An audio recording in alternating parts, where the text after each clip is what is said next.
Courte vidéo, on va parler de Xiaomi. Je voulais vraiment en parler très rapidement, c'est-à-dire que ça fait 2-3 jours, malheureusement, je n'ai absolument pas eu le temps, en tout cas de prendre le temps. C'était U qui m'avait envoyé ces informations, donc je te les mets ici.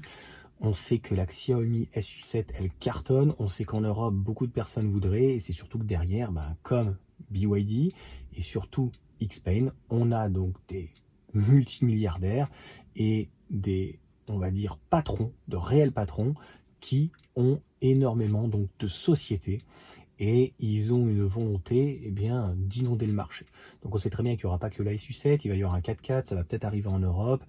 Aujourd'hui, la promesse elle est complètement tenue en fait de ce véhicule, c'est pour ça qu'il cartonne, c'est-à-dire moins cher qu'un modèle 3 avec beaucoup mieux.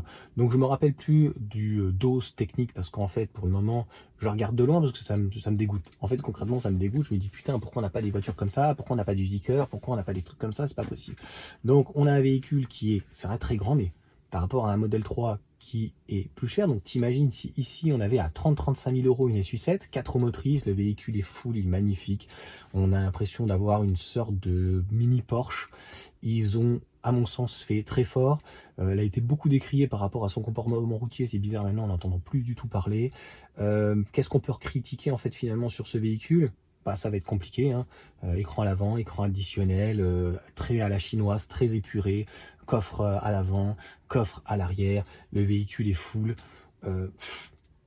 C'est BYD, mais un cran au-dessus, et pour moins cher donc qu'une Tesla. Donc tu comprendras bien que les gens qui ont un petit peu d'argent en Chine, donc la nouvelle classe moyenne, bien en fait, à un moment donné, au-delà d'être patriote, entre une modèle 3 qui est plus chère et qui en donne moins, mais en fait, SU7. Ils font de mémoire 10% donc de marge opérationnelle dessus.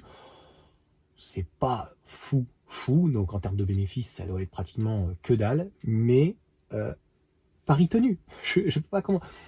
Ça a été très vite, très rapide, et Xiaomi a réussi là où Apple n'a pas réussi. Donc c'est tout.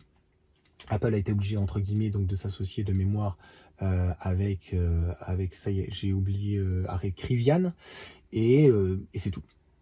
Donc là en fait on a un mastodonte où les États-Unis, contrairement au Japon à un moment donné avec Mitsubishi qui faisait de tout, jusqu'à la banque, hein, puis aussi beaucoup d'électronique, etc., les pompes à chaleur, et puis les voitures, bien sûr, vraiment de tout.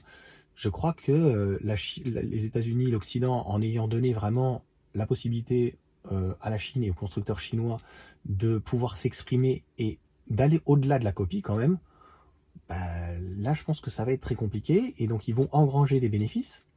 Et derrière, ils vont pouvoir refaire encore plus de recherche-développement. Et donc, ça va être clairement très très compliqué. Je ne sais plus la batterie. Je ne sais plus si c'est CATL derrière ou BYD. Mais de toute façon, c'est comme d'habitude, hein. Tout est fait aujourd'hui chez eux. Moi, j'ai hâte. J'ai hâte qu'on puisse en fait la découvrir. Dans quelle, on va dire, situation ça sera. Dans quel contexte. Est-ce qu'ils vont faire un petit peu à la Tesla, donc des hubs dans ces cas-là où on viendra chercher son véhicule et puis on va la commander. J'ai envie de te dire que franchement à 30 000 balles, je crois que je ferme les yeux, hein. On est tous à peu près d'accord. Il y a beaucoup de personnes qui l'attendent parce que c'est un rapport qualité-prix. J'ai pas de mots. Je n'ai pas de mots. Je pense que c'est... on n'a pas ça, malheureusement, en France. Allez, sur ce, ciao à tous.